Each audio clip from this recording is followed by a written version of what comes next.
व्रत त्योहार कथा subscribe this channel, press the bell icon. आइए जानते हैं वर्ष 2021 में कार्तिक पूर्णिमा कब है और व्रत किस दिन रखे, किस दिन स्नान दान किया जाएगा। तो आइए जानते हैं इन सबों के बारे में। हिंदू धर्म में कार्तिक पूर्णिमा का बड़ा ही विशेष स्थान माना गया है। यह कार्तिक पूर्णिमा स्वयं भगवान विष्णु का यह महीना माना जाता है। भगवान विष्णु का कार्तिक माह में पूजन किया जाता है और कार्तिक माह में गंगा स्नान का भी बड़ा विशेष महत्व होता है। और कार्तिक पूर्णिमा के दिन ही जो भी कार्तिक गंगा स्नान करते हैं, इस दिन इसका समापन होता है और पूरे विधि विधान के साथ भगवान का पूजन किया जाता है। कार्तिक पूर्णिमा को देव दीपावली के नाम से भी जाना जाता है और इसे त्रिपुरारी पूर्णिमा के नाम से भी जाना जाता है। इसी दिन भगवान विष्णु ने मत्स्य अवतार लेकर धर्म की रक्षा की थी, इसीलिए इस दिन का बड़ा ही विशेष महत्व है। कार्तिक पूर्णिमा के दिन स्नान दान व्रत करना और इस दिन भगवान विष्णु भगवान शिव का पूजन करने के लिए बड़ा ही विशेष दिन होता है। इस दिन माता लक्ष्मी को प्रसन्न करने के लिए भी आप माता लक्ष्मी का पूजन करें तो यह बड़ा ही लाभकारी होता है। कार्तिक पूर्णिमा के दिन चाहिए कि इस दिन सुबह ब्रह्म मुहूर्त में उठ करके नित्य क्रियाओं से निवृत्त हो करके इस दिन गंगा नदी में या तीर्थों में जाकर के स्नान करना चाहिए।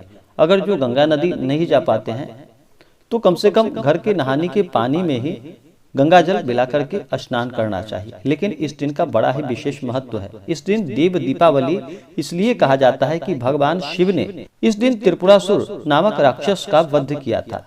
इस दिन सभी देवी और देवता काशी में गंगा स्नान करने के लिए आते हैं और वहां पर पूजन करते हैं, इसलिए इस दिन का बड़ा ही विशेष महत्व है। इस दिन इसीलिए गंगा में स्नान जरूर करना चाहिए। यह अनंत गुना पुण्य फलदायक माना गया है। स्नान करने के बाद शुद्ध वस्त्र धारण करें और जो व्रत कर रहे हैं वो व्रत का उन्हें संकल्प लेना चाहिए कि हे भगवान श्री हरि विष्णु माता लक्ष्मी, हे भगवान शिव, हे माता पार्वती, आज मैं पूर्णिमा का व्रत करने जा रहे हूँ। इस प्रकार से मन में संकल्प लेते हुए भगवान से प्रार्थना करनी चाहिए।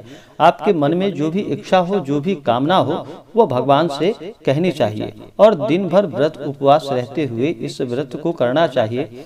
पूर्णिमा तिथि के दिन चंद्रोदय होने के बाद चंद्रमा को अर्घ देना चाहिए। इस दिन चंद्रमा अपने पूर्ण रूप में होते हैं, इसलिए चंद्र देवता को अवश्य ही अर्घ प्रदान करना चाहिए। इससे चंद्र शीतलता प्रदान करते हैं और चंद्र देवता मन के कारक हैं। वह मन को शांत करके रखते हैं तथा सुख समृद्धि को प्रदान करते हैं। कार्तिक पूर्णिमा के दिन इस दिन शुद्ध और सात्विकता का पालन करना चाहिए। इस दिन तामसिक वस्तुओं का प्रयोग बिल्कुल भी नहीं करना चाहिए, जैसे कि मांस, मदिरा, लहसुन, प्याज आदि का प्रयोग बिल्कुल भी नहीं करना चाहिए। अपने मन में किसी के प्रति ईर्ष्या या द्वेष का भाव नहीं लाना चाहिए। अपने से बड़ों का सदा ही आदर और सम्मान करना चाहिए। अपने मन में क्रोध की भावना नहीं लानी चाहिए। महिलाओं का सदा ही सम्मान करना चाहिए। जहाँ पर महिलाओं का सम्मान होता है वहाँ पर माता स्थिर लक्ष्मी का वास होता है, इसलिए महिलाओं का सदा ही सम्मान करे, महिलाओं का अपमान ना करे, नहीं तो माता लक्ष्मी इससे रुष्ट हो जाती है। शुद्ध और सात्विकता का पालन करते हुए इस दिन व्रत करना चाहिए, भगवान का पूजन करना चाहिए, इससे पुण्य फलों की प्राप्ति होती है। पूर्णिमा तिथि के दिन इस दिन भगवान सत्यनारायण का पूजन करना चाहिए, कथा श्रवण करना चाहिए तो लाभकारी होता है। इस दिन भगवान शिव का माता पार्वती का पूजन करना चाहिए, यह भी बड़ा लाभकारी होता है। पूर्णिमा तिथि के दिन किसी भी प्रकार का व्रत करना, पूजन करना या दान पुण्यों का कार्य करना, इससे अनंत गुना पुण्य फलों की प्राप्ति होती है। विशेष प्रकार से इस दिन कार्तिक मास की पूर्णिमा तिथि को तुलसी पूजन का भी बड़ा विशेष महत्व माना जाता है। यदि प्रबोधनी एकादशी के दिन तुलसी विवाह ना करा पाए तो कार्तिक पूर्णिमा पर माता तुलसी का पूजन करके उन्हें सुहाग की वस्तुएं भेंट करनी चाहिए और संध्या के समय में तुलसी वृक्ष के नीचे दीपक अवश्य ही पूर्णिमा तिथि के दिन जलाना चाहिए। इससे पुण्य फलों की प्राप्ति होती है और घर में सुख समृद्धि का आगमन होता है और भगवान विष्णु के साथ माता लक्ष्मी भी प्रसन्न होते हैं और अपने भक्तों को मनोवांछित फल प्रदान करते हैं।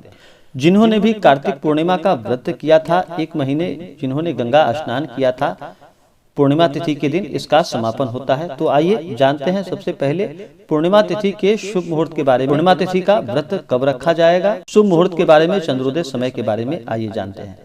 पूर्णिमा तिथि प्रारंभ समय 18 नवंबर 2021 दिन गुरुवार दोपहर 12:02 और पूर्णिमा तिथि की समाप्ति होगी 19 नवंबर 2021 दिन शुक्रवार को दोपहर 2:28 पे पूर्णिमा तिथि की समाप्ति होगी।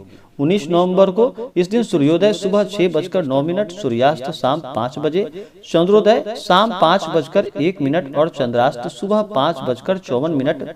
इस दिन सूर्य वृश्चिक राशि में रहेंगे, चंद्रमा मेष राशि में रहेंगे। इस दिन योग परिध योग रात्रि 3:50 तक, नक्षत्र इस दिन कृतिका नक्षत्र रात्रि 4:29 तक।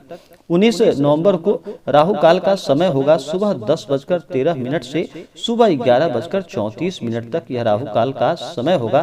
तो राहु काल समय के दौरान कोई भी शुभ कार्य या नया कार्य नहीं करना चाहिए, यह लाभकारी नहीं होता है। जो भी व्रत करने वाले हैं, जो पूर्णमासी का व्रत करते हैं, उपवास करते हैं, उन्हें 18 नवंबर 2021 दिन गुरुवार को व्रत करना चाहिए, उपवास रहना चाहिए और 19 नवंबर को स्नान और दान का पूर्णिमा व्रत किया जाएगा और इसी दिन संध्या के बाद समापन होगा। क्योंकि 19 नवंबर 2021 दिन शुक्रवार को दोपहर 2:28 के बाद पूर्णिमा तिथि की समाप्ति है, तो इस दिन संध्या दीप दान अवश्य ही करना चाहिए, इससे पुण्य फलों की प्राप्ति होती है।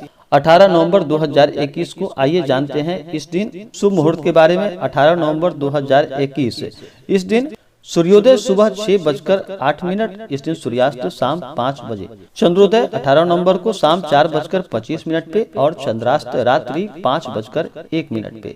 इस दिन सूर्य वृश्चिक राशि में होंगे और चंद्रमा मेष राशि में होंगे। इस दिन राहु काल का समय होगा 18 नवंबर को दोपहर 12:55 से दोपहर 2:17 तक। इस दिन राहु काल का समय होगा। तो राहु काल समय के दौरान कोई भी शुभ कार्य या नया कार्य नहीं करना चाहिए, यह लाभकारी नहीं होता है।